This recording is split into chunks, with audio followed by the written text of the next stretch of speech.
Hey everyone, ready for a deep dive into a topic that's, well, close to all our hearts.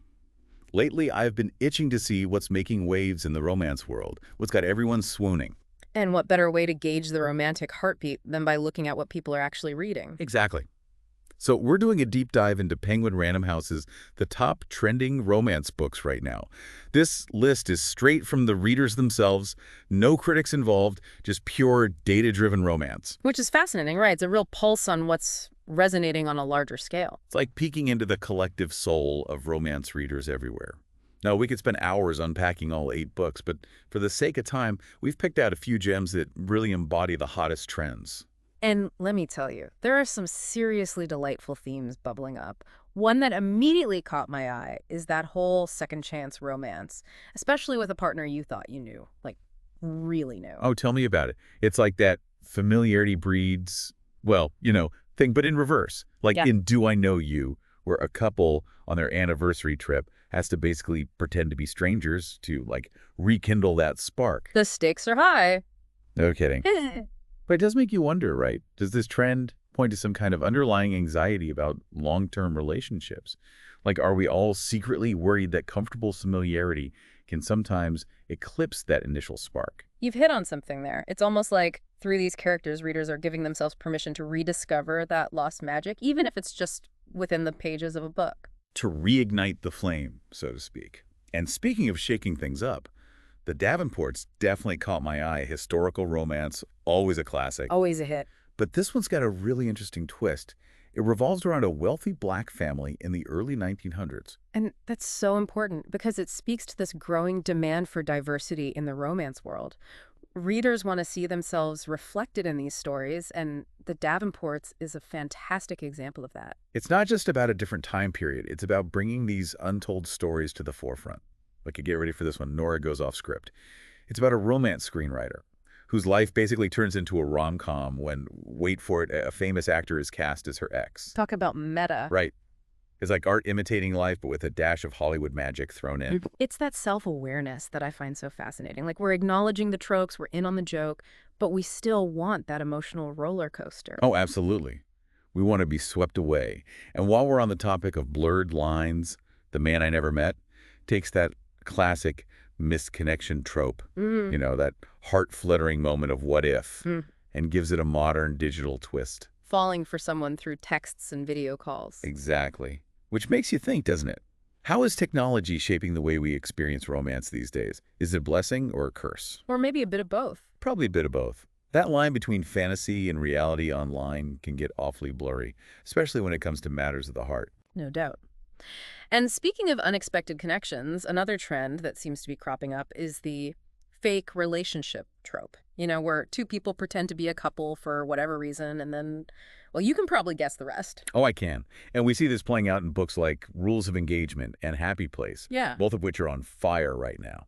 And Rules of Engagement is co-written by Stacey Abrams, which adds a whole other layer to it. Talk about a power couple. Right. But what I find really intriguing is that this whole fake relationship thing could be tapping into a larger societal need for connection and escape. Think about it. The world can feel incredibly isolating these days. Especially now, yeah. So these stories offer a kind of fantasy, a glimpse into this world where you can stumble into a relationship, even if it starts with a little white lie, and find solace and intimacy in the most unexpected places. I love that. Plus, you just know there's going to be drama. It practically writes itself. Oh, absolutely. The potential for conflict, for those sparks to fly, it's built in. Now, going back to second chances for a sec, any theories on why a book like X's and O's is trending? I mean, going back to your exes for a second chance, that's a bold move. It is bold, but it also taps into that whole familiarity breeds. Well, maybe not contempt, but definitely a certain level of intrigue. I think it speaks to that desire to rewrite past mistakes, to find redemption in a relationship that didn't quite work out the first time around. It's like getting a second chance at love, but with the added spice of baggage and unresolved feelings. Exactly. And who doesn't love a good comeback story? Like they say, sometimes you have to go back to what you know to figure out what you really want. It's a journey. And speaking of journeys, we can't overlook the power of LGBTQ romances. They're seriously having a moment right now. You're so right. And Best Men is a perfect example. Huh? A wedding-themed rom-com But with two groomsmen finding love, I am here for it. It just warms the heart, and it speaks to that demand for inclusive storytelling that we talked about. People want to see all facets of love reflected in the books they read. 100%. Yeah. And it's so encouraging to see the publishing world really embracing this, wouldn't you say? Hmm. More LGBTQ authors, more diverse storylines. It's fantastic. Absolutely. And for readers who maybe haven't dipped their toes into this side of romance yet, I think they'd be pleasantly surprised. These stories are about so much more than just the romance itself. You're right. It's about family, friendship, finding your people. Exactly. It's about the full spectrum of human connection, really. It really is about those deep human connections that make life so rich, right?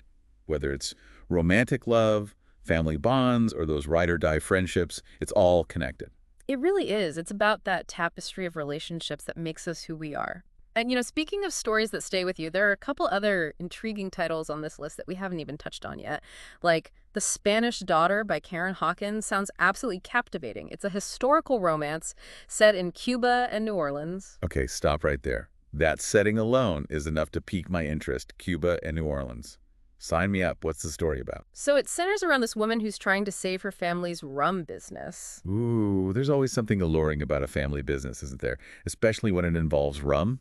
Right.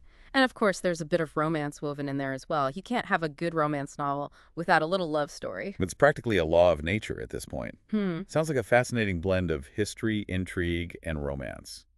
I'm adding it to the list. What else caught your eye? Well, The Summer I Turned Pretty by Jenny Han is another one that's been getting a lot of buzz lately. It's been around for a bit, but the Amazon Prime series really put it back on the map. It's more of a coming-of-age story about first love and those unforgettable summer romances. Ooh, those hazy, lazy days of summer love. There's a certain magic to those stories, isn't there? You're instantly transported back to that time in your life. All those feelings come rushing back. Exactly. It's all about capturing that feeling. So if you're in the mood for something light and nostalgic, that one might be right up your alley. Nostalgic and summery. Consider it added. You're going to have me drowning in a sea of books at this rate. Hey, a reader can never have too many options, but it's true. We've covered a lot of ground in this deep dive: second chance romances, fake relationships, historical sagas, LGBTQ love stories.